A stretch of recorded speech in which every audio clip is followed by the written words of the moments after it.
Welcome to Around the Track, the most exciting 15 minutes in wealth management by Dynasty Financial Partners and hosted by CEO Shirl Penney. Hello, and welcome to another edition of Around the Track, the most exciting 15 minutes in wealth management.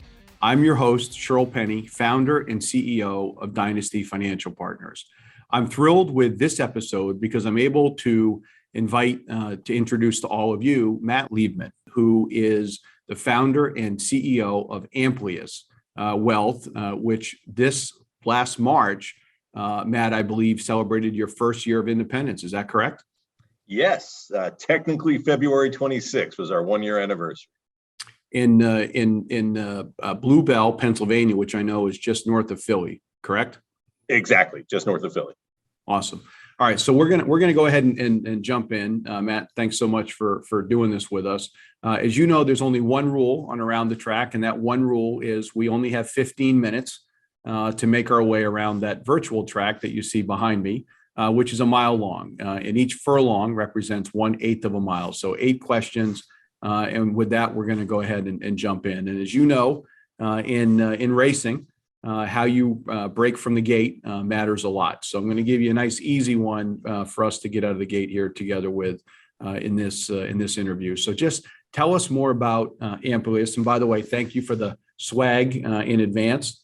I appreciate the hat and wear it with pride. And they're off. Tell us about yourself, Amplius, and the firm that you've built just over the last year. Sounds great. Thanks for having me on, Shirl. And that is an excellent hat you have there.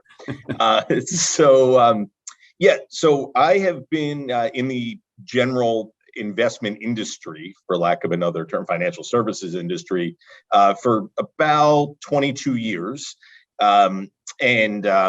We launched Amplius, as you said, a year ago. So prior to that, worked up in New York for a decade in the asset management and hedge fund side of the world.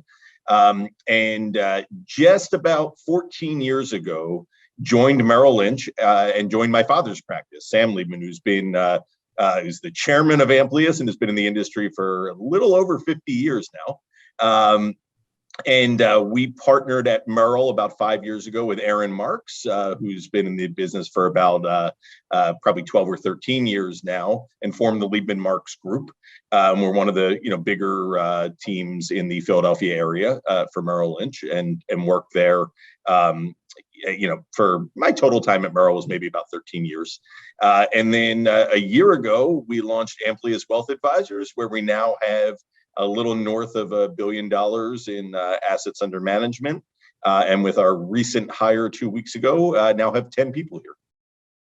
That's awesome. And I know over the last year, that $1 billion represents essentially 100% of your assets that have moved over. So it's been a great success, testament to the quality of work that you guys have done for your clients over the years. So congratulations on that. So maybe that's a good segue into the next question, which is, now that you have your own business and you built this wonderful RIA, and I know you guys are just getting started, what has you most excited about the business right now? What has you kind of flying out of the bed, first thing in the morning? Yeah, sure. So I'd say I'd answer that on two sides. One is on the client side. And that is, I always say, this is the least boring job in the world. Every client we deal with has their own set of challenges, circumstances, and just frankly areas where they need our advice and help. So every day you're always doing something new and different in this job, which is fantastic. And that was the case back when we were at Merrill too. What has changed though is more the business side of this. We're running a business now. We set how we want to do this, which really gets us fired up in the morning. How can we run this business more efficiently? How can we do more for clients and serve their needs even better? So it's really, the client side's always been there, and it's even more now. But now we get to run this awesome enterprise with the help of the good folks at Dynasty. So let's stick with that concept, as you just said. We're running the business, and there's a number of people that likely are watching this conversation that are maybe making that move from advisor to CEO. for the first time, right? And really sitting, we all know the expression is lonely at the top. I've been CEO over a decade now. I can tell you that there's a lot of truth to that statement. But what have you learned about yourself, and how would you describe your leadership style and your approach to being an entrepreneur? Yeah, I've learned a lot, frankly. So I describe my style in a few ways. One, I try to be balanced, and I always try to be balanced sort of in every area of my life, not just business, but as an investor, as a family person. Frankly, my not that we would need to get down this path, and my politics are pretty dead center too, and so on. So I try to keep that balance, and here as a leader at the firm, try to stay on an even keel. This is when you're dealing with people and money, it can be a volatile business. So I try to, as much as possible, be a calming influence on the firm here. The other thing I'd say is I try to be open. I always say here at Amplius, I have an open door and an open mind. So anybody at the firm or clients or prospective clients or partners that are passing through, love to sit with them for a bit. And especially since launching, we've always tried to have an open mind, but since launching, there are just so many different ways that we can do things for people. And it's just, it's great to just have an open mind to all of those possibilities. And the last thing is I try to set the tone by being positive. This is it's a great industry. You have sort of unlimited visibility. We're all thankfully compensated reasonably well, but most importantly, we get to help people. So just putting those three things together is how I try to lead the firm. That's great. Thank you for that. Look, I don't want to speak for all leaders, but I'll just say most leaders don't love surprises. But as you look back now, again, a little over a year since launching the business, are there things that surprised you either in a positive or negative way about the business, your clients, your team, things that you might share with listeners that may have similar concerns? Sure. So certainly, before we launched, there was plenty I was nervous about.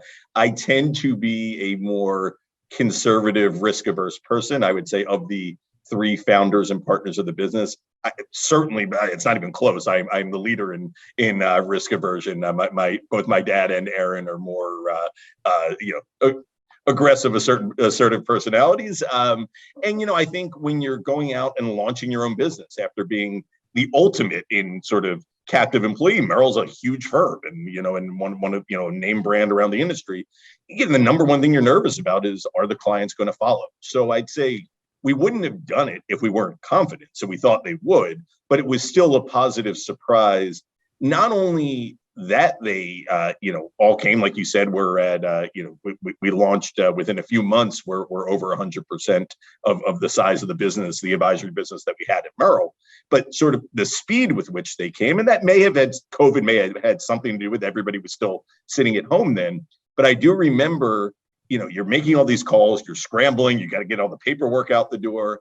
And it came back so quickly that then we had the problem of like, oh, we got to process all this now, it's a good problem, but it was, so I would say the speed of the client reaction and qualitatively just how supportive they were. It wasn't just like, yeah, sure, whatever, we'll come with you. It was more like, this is great, tell me more, and then there were others that were, I have a number of, as a lot of firms do in this business, a number of, big executives, retired and current at other companies that were giving us advice. Here's what you want to do. You're gonna struggle with this. You're gonna be great at that. Here's what you want to consider. So it was almost like having a quasi like board of directors meeting, on an ongoing basis for a couple months. And then the last thing I'd say on that, beyond the clients, is the team here, where the work ethic. You said you don't love surprises, but nobody minds positive surprises. And we all worked hard at Merrill, myself included. But I think we surprised to the upside in terms of everybody's work ethic, frankly, myself included, that we all worked really hard and we all got along well when we were at our former firm. But it's way better now. You're all sort of rowing in the same direction, and it's just been a really, really fun environment. Work is super fun. It's great to come in. not every single day, but almost every day. Yeah, no, I love that. And I love hearing the stories, especially with clients that are entrepreneurs who have started businesses. We find that they really love coming in and seeing the new offices when we're helping to launch an REA, because it takes those entrepreneurs back to when they started the business and they can relate. And I think the element of you being an entrepreneur serving another entrepreneur is something that resonates really well with your client, similarly to how it resonates with us at Dynasty, being entrepreneurs, serving you as our client as an entrepreneur as well. So that's great. Thanks for that. One of the things I like about our conversations is I know that you're a student of the industry, and if you look out, and it can be within finance more broadly, wealth management. I just would love to have you share your views on what are some of the big challenges and issues you think facing our industry over the next, let's say, 5 years. Well, I'm going to stick with wealth management on the answer there, and I did spend some time in both asset management and hedge fund, and I have thoughts on those industries as well. But with wealth management, I'll give you two that are on our mind here. One's been talked about for a while, but it's been a challenge for our industry that hasn't really been solved, frankly, for the last few years, and that is the average age of advisors in the industry. They're getting up there. I am still, even though I've been in the business for a couple of decades now, still on the younger side. But effectively, if you look at the really successful, long tenured advisors in our industry, they're getting up there in age. And the next generation, while there's good talent, it's rather thin talent. There just aren't robust numbers of people. At the same time, demand is not going anywhere. More and more people are retiring. They need help. These are interesting times with inflation and rearing its head for the first time in 40 years and so on. So I'd say number one in our industry is how do we replace and complement the more senior advisors that will be transitioning out of the industry at some point, over the coming years. And I think it's a great opportunity for firms like ours and the others in the Dynasty network. But in general, I think for the health of the industry, it'd be good if there were more choices. We don't need everything. We want to share and keep the industry growing. And then the second thing, goes along those lines of choices, and that is, I don't think clients have enough choices right now from most of the advisors that in the industry. And what I mean by that, and this is not to knock on the wirehouse advisors, of which I was one for 13 years and until a year ago, but the more that we learn in the industry, and the more that I learned when we went on our journey to launch our own firm with Dynasty, there really isn't a lot of upside between having your advisor, your custodian, and your investment platform be all at the same place. I am a firm believer in that right now. And I think advisors industry-wide sort of need to get on board with that mindset at some point. Because whereas there is nothing wrong with the field of sales, every business has sales. That's what makes the economy go. I do think when faced with the choice of how can I best serve my clients, do I want to be an employee and a salesperson, or do I want to be an advisor and a business owner? And I mean, I obviously, where I stand. We're advisors and business owners. We made that big commitment, but I do think we need to see more of that in the industry because I think it's better for clients in the long term. Yeah, no, I appreciate that. And, we talk a lot about the triangulation of advice being delivered separate from safe custody and separate again from where products are manufactured and sold. And the reality is that's how the ultra wealthy with family offices have received their advice for the last, century. And now, because large scale RIAs are being founded like yours, the opportunity to democratize the triangulation of advice. So, $1 million client can get that same type of treatment, I think is in part why this whole fiduciary and independent movement has accelerated at the pace that it has. Also, I would just say to your comment on talent, if you found your way listening to this conversation, you're not in our industry and you want to learn how to get into our industry, please reach out to us at Dynasty. We would love to get you connected. Could not agree more with Matt in terms of supply and demand imbalance, more and more people needing world-class financial advice and fewer advisors in the industry to deliver it. So it's a great time to be in our industry. Matt, if I were to describe you as a leader, and I mean this in an incredibly complimentary way. You're someone that I think is really a servant leader. You're incredibly humble relative to the accomplishments that you have, and I really respect and admire that about you. Kind of looking back over your career, can you highlight, maybe a hard lesson learned, something that you learned along the way, and maybe similarly highlight something that you're particularly proud of? I'm going to go to a topic near and dear to your heart as a baseball guy. I'll give and I'm more of a basketball guy, but I follow baseball enough to know to give the comparison here. As you might remember, Nolan Ryan, one of the great pitchers of all time, maybe a less focused on part of his career. He was, as a pitcher, he was charged on the mound twice in his career, if I remember correctly. Once early in his career, forget exactly who it was, and he was not ready. The fight, as it were, did not go very well.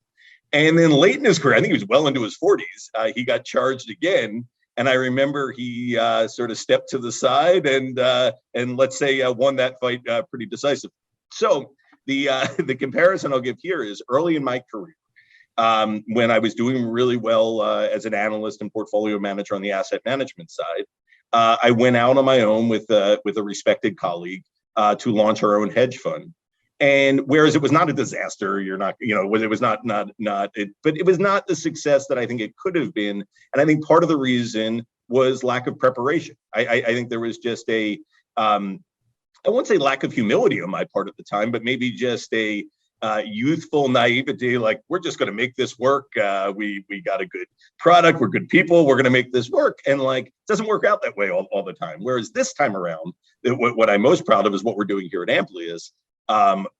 We worked with Dynasty in a very thorough way. We took a long time to launch, even extended it a little further due to COVID.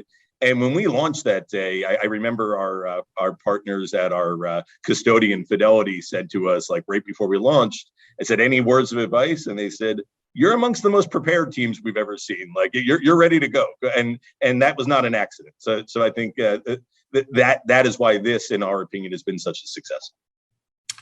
That's great. One of the other things that I would say about you, Matt, is when you talk about your clients, one of the things I notice, and this is true with a lot of advisors, but particularly I've noticed with you and your partners, there's a beam, there's a glow, right? I mean, you're just so proud of the relationships that you've built in your clients. So let me ask you, when you're not in the room, right? If your clients are together someplace without you or your partners there, what do you hope they say about you and Amplius? Yeah, so this has evolved a little bit over the last few years. I remember it's probably about 10 years ago now. There was a client, he's still a client now, but he was, I guess, a prospective client at the time.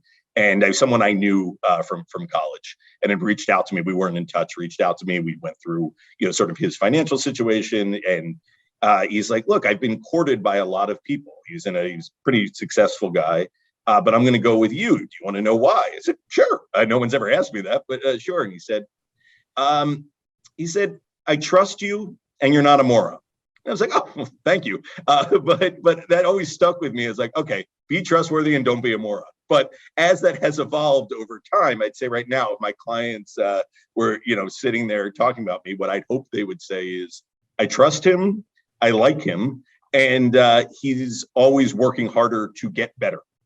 None of us have solved this business. Nobody ever will. You just have to incrementally try to get better every day. And that's what I hope they recognize that we're trying to do. That's great. All right, look, we're flying down the stretch now, and the finish line is right in front of us. So last question, and I asked this of all the guests on Around the Track, which is, this time of year in particular, we just started season 2. And we're in the middle of the Triple Crown season, right? The Triple Crown starts with the Kentucky Derby, then we go off to Pimlico for the Preakness, and then you go up to New York and finish up with the Belmont Stakes. And for any trainer to win any of those races is a dream. It's a goal that is of substance to them. But to win the Triple Crown is the biggest achievement for any owner, jockey, trainer. It's the pinnacle of their career. So if you look out, right, for you, Matt, what is your Triple Crown, the thing that almost seems like it's not attainable. It's such a big, bold goal, but one that you're going to wake up every day and run towards and try to accomplish? Yeah, in this business, it was always, and you use the term Triple Crown, there are 3 races. So I'll give, there were always 3 metrics, effectively. It was, can I get new clients? Can I get new assets or provide more services for existing clients? And can we generate more revenue? In the employee world, that's all that's talked about, generally speaking. Now in this world, it's totally different, but it kind of leads to a similar place. And that now it's, can we have happier employees? Can we have more satisfied clients who are advocates? And can we run more efficient operation? And lo and behold, when we keep doing those 3, we keep crushing those other 3 metrics way better than we ever did before. But we're not focused on them. We're focused on those 3 things: happy employees, satisfied advocate clients, and an efficient operation. If we keep improving at that, that's my Triple Crown, frankly, every year. Look, not surprisingly, you have your eye on the prize with the right KPI, key performance indicators there. You're a great new CEO, and we're certainly proud at Dynasty to be supporting you and your partners at Amplius. So, Matt, I want to thank you for joining us, and I want to thank all of you for tuning in again for another episode of Around the Track.